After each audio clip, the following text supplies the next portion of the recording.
Hi, I'm Caroline Best of the Tao of Horsemanship, and this is Everything Horses and More video library. Today's topic is how to make the most of your time when with your horse.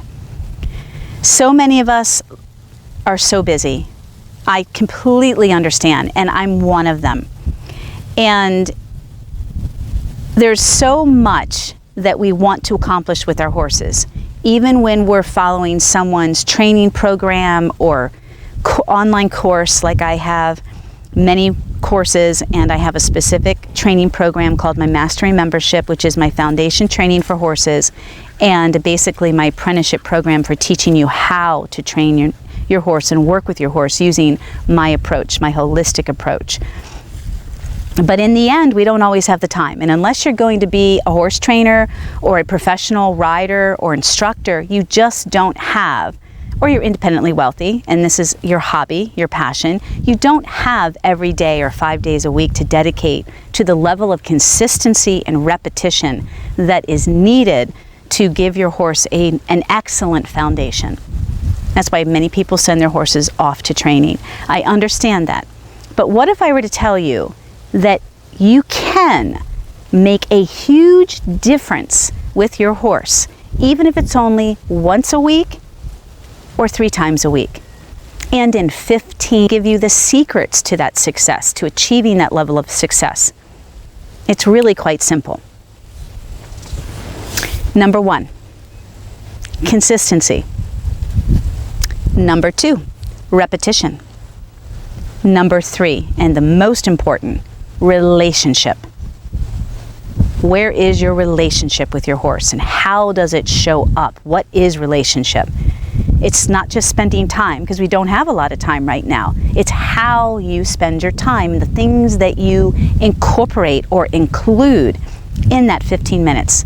So how are we going to be consistent, repetitious, and jam a relationship in 15 minutes? And I'm just going to use once a week.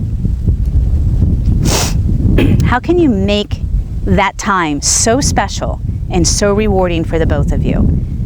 I think I just nailed it. I mean, it's really that easy, you guys. Some of my students write into me from all over the world where they have to share a horse. They don't have the money to lease a horse on their own, or if they own a horse, they have to share and sublease a horse to someone else to help pay for the costs. And they're like, Caroline, I can only come out once or twice a week. Someone else is, spending time with this horse as well, and they don't want to learn your method, or I'm riding a school horse or a lesson horse that doesn't know your method, and multiple people are riding. Okay, no problem. You can still become the best thing that horse has to look forward to each week by just following these very simple rules. Be consistent, be repetition, and make sure that it's jam-packed full of relationship. So let's look at relationship. To me, relationship is just Pandora's box. There are so many adjectives that describe relationship. So adjectives like, yes, I'll bring my horses carrots when I come in, so that they are expecting to see me and they know that food is part of that relationship.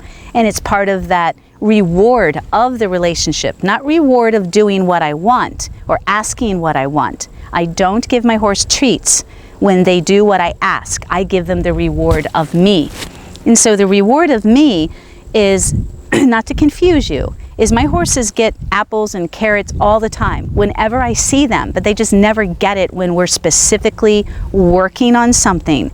The positive reinforcement, the reward for when they're doing what I'm asking, is me, and that is the love, the touch, the hugging, the genuine hugs, the love, and the praise that I give them.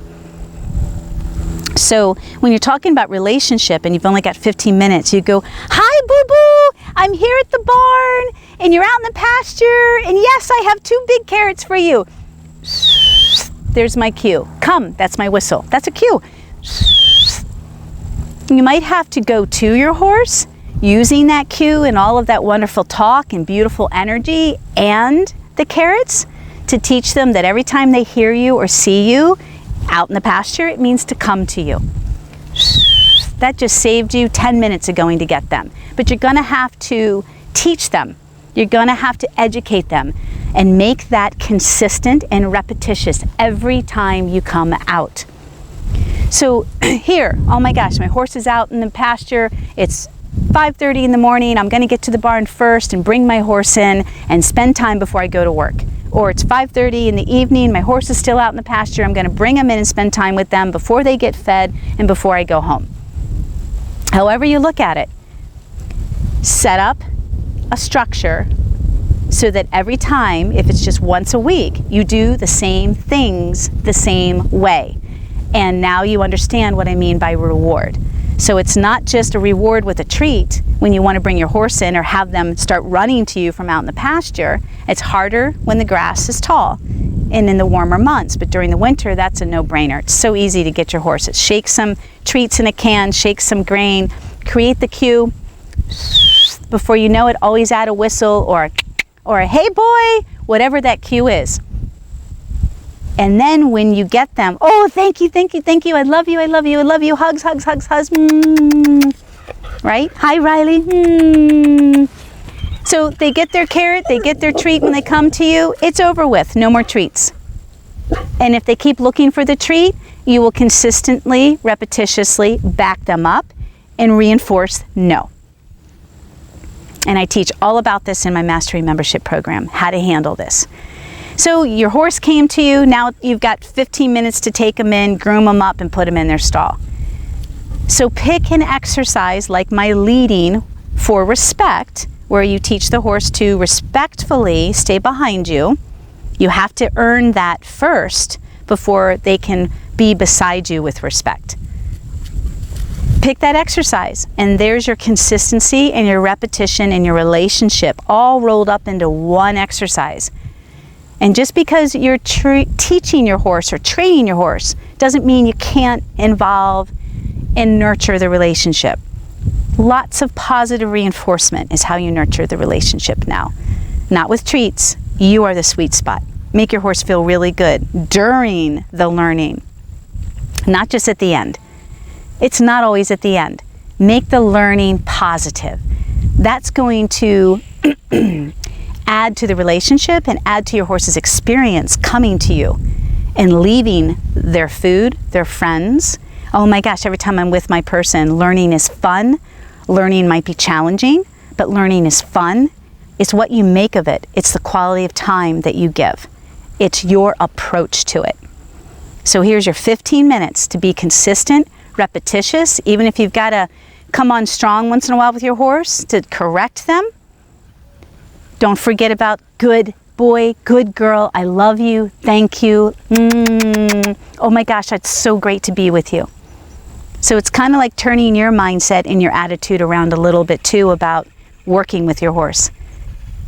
I work with my horses all the time. I can be firm and loving at the same time. I can balance the love and the leadership at the same time.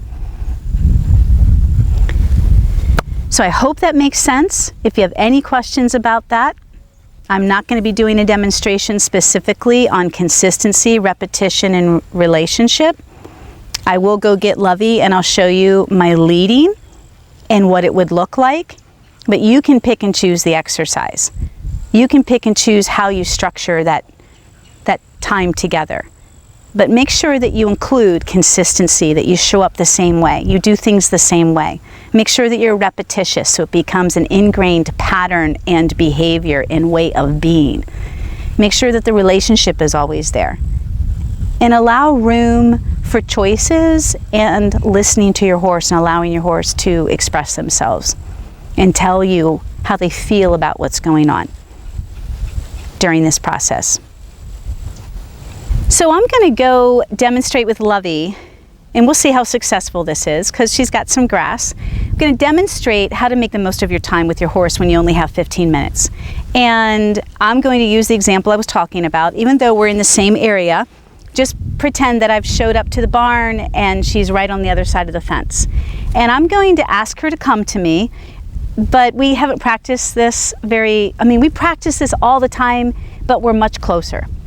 So we'll just go with it, okay? And I always have a Lunge Whip with me when I am training, and it's not a teaching tool as much as it is a add-on. It just helps to reinforce some things, whether it's to an extension of my energy or to help the horse remember that they need to stay out of my space. It's however you want to use it, just be clear about it. And right now, because she's a little farther away, I'm not sure she's going to come when I call her. But when I do call her, however I do, just remember it's a cue. I've been doing this for a long time, whether it's a whistle, a cluck, calling her name literally, or I might use the whip to just add some more energy. Come on, love. Normally, this would work with a better behaved, disciplined horse like Sundance, Legend, or Smokey. Come here. Come on. So that would be my cue. And it's working. She's just a little lazy. That's where I'll smack the ground and say that's enough. That's a correction. Come on. Good girl. So you saw how I corrected her, and I right away went, good girl. Good girl. Positive reinforcement. Where's your relationship? Good girl. Come on. Good girl. Yeah. Good. Yeah, thank you, sweet pea. Thank you. So we're going to halter, because most of you won't be able to have your horse partner up with you and go at liberty with you back to the barn or the stall. So you would have your halter with you. Good girl. When your horse would come and greet you, hi, sweet pea. Good girl. And you guys hear how much I praise and love. And I'll be giving some kisses in a minute. Oh, and they are always expecting the kisses. See what I mean? Here's your heart. I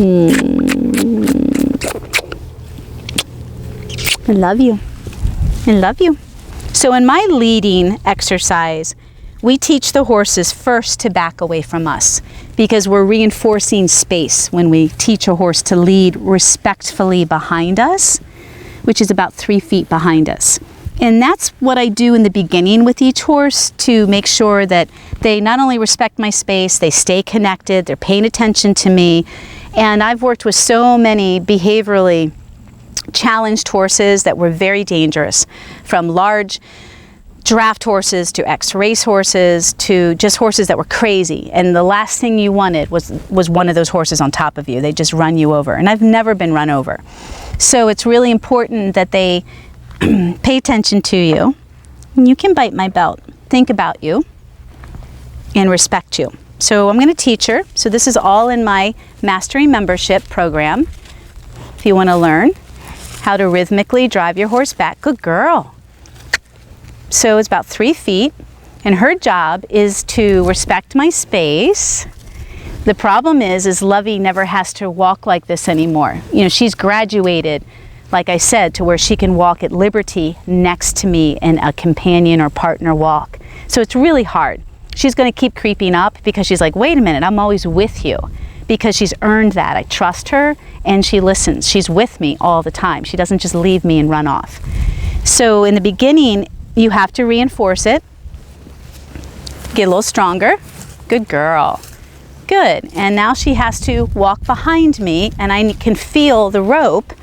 If the rope gets more slack in it, I know she's creeped up. Good girl. That's a halt. If the rope gets tighter, I know she's dragging behind, which I don't want either. So just twirl the rope. So here's part of your consistency and your good girl and your repetition as you lead your horse back to the barn. Good girl. And the other big exercise that's always included when we are first training or retraining horses is teaching them how to send. It becomes part of our lunging style as well. But it's really important to teach horses to be able to go through gates and stall doors on their own, not have you lead them in or through. It's another way of the horse staying connected and engaged and building confidence. And then it becomes part of sending your horse into trailers and part of the lunging, where you send the horse out and around you. So part of staying connected is Lovey's still with me. She hasn't assumed that she can go through, and she's just waiting patiently. So this is so important. There's so many things you're accomplishing with just these 2 exercises in a 15-minute time period. And if she were to assume and go through, you just keep backing her up Pay attention. Yep, good girl. Lots of positive. Good girl, and I'm going to send her through. Good girl. I teach all of this in my Mastery membership. And her job is to turn around and face me. And if I were to release her into the pasture, we would do the same thing through the gate. And then I would take her halter off. So that way her butt would never be towards me. It would never get kicked. So we're going to close this gate. And then we're going to bring her through a more narrow. Good girl. So we're going to bring her through. This could be the stall, the trailer, your pasture. Her job is to face. Good girl. And wait. So right there I accomplished my horse coming to me, leading properly and respectfully, paying attention and not being all over me and staying connected. And the third exercise was my horse was able to go through an opening patiently, quietly, and the entire time staying connected to me. Good girl. Thank you, sweetheart. And then again, how does everything show up? And this is always so important. And then you might want to give her a big carrot when you're done. Give her a big carrot or an apple when she sees you. There's nothing wrong with that. I just don't give treats when I'm training. You are the reward. You're positive. You're developing your horse's work ethic so that they want to work with you because it's hard, but it's joyful. Relationship is #1 motivation for horses. The relationship. All right, thank you. I look forward to your questions, and may you always be one with your horse.